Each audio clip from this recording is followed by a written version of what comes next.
तर QR कोडच्या माध्यमातून हा आंबा मी कोणाचा आहे, कोणाच्या शेतातला आहे, त्याचा फोन नंबर सहित आपल्याला तो मिळू शकतो.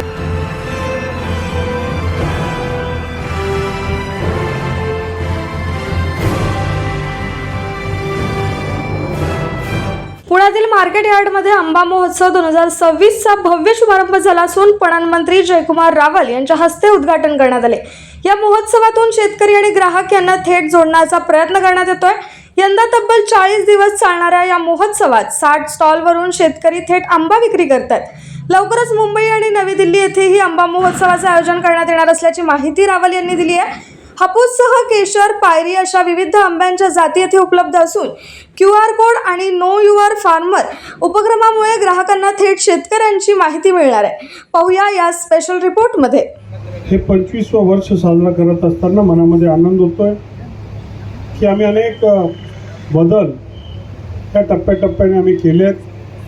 ज्या जगाच्या व्यासपीठावर आम्ही जे काय ऐकतो की GI टॅगिंग झालं पाहिजे, तर GIची आमचं टॅगिंग झालेलं. त्याच्यानंतर आम्ही QR कोडच्या माध्यमातून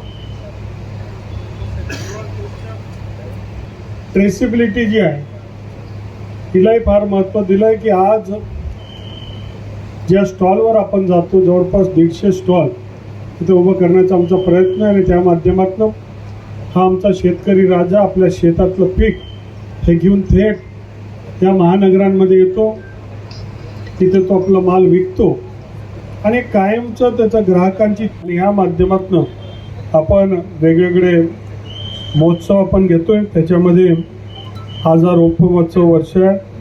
2001 मध्ये कृषी पणन मंडळाच्या माध्यमातून हे सुरू झालं की देवगड तालुक्याचा आंबा ही त्यांची सहकारी संस्था आणि मॅंगो यांच्या माध्यमातून खरं ही संकल्पना सुरू झाली. आणि पाहता पाहता एक मोठं वृक्ष इथे तयार झाली आहे.